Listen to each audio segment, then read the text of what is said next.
সব ছেলে আমাকে পছন্দ করে, কিন্তু আমি যেই ছেলেকে পছন্দ করি ও তো আমার দিকে চোখ তুলে তাকায়ও না। একটা বুদ্ধি আছে। শুনো শুনো, আমার ঘরে সাপ ঢুকছে। কোথায় সাপ দেখি তো। দেখেন, আমি আপনাকে অনেক পছন্দ করি, কিন্তু আপনি কেন আমাকে অপছন্দ করেন? আরে আপনি কি আরে আপনি বয়ফ্রেন্ড না, ঘরে কেউ নেই।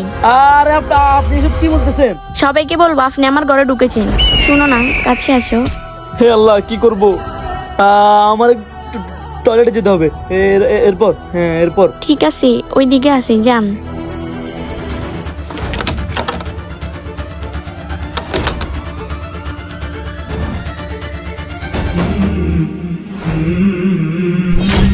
ছি, একই ময়লা লাগাইছেন আপনি। বের হয়ে যান আমার ঘর থেকে। ইয়া। আরে ইসরাফিল, এত সুন্দর সুরগান কই থেকে আসতেছে? হ্যাঁ, কি লাগাইছো তুমি?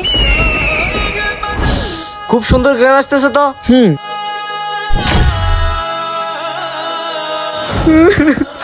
আরে ইসরাফিল, তোর শরীর থেকে এত সুন্দর সুঘ্রাণ আসতেছে। কি ভাই, তুমি কি সবার মতো আমার সাথে মজা নিতেছো? আমি জানি আমার শরীর থেকে অনেক দুর্গন্ধ আসতেছে। আরে হইছেটা কি? আরে আমাদের এলাকায় খুব সুন্দর একটা মেয়ে আছে না।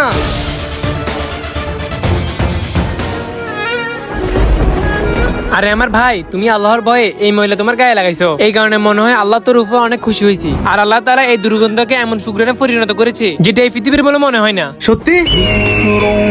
গাইস, ভিডিওটি ভালো লাগলে কমেন্টে আল্লাহর নামটি লিখে যান।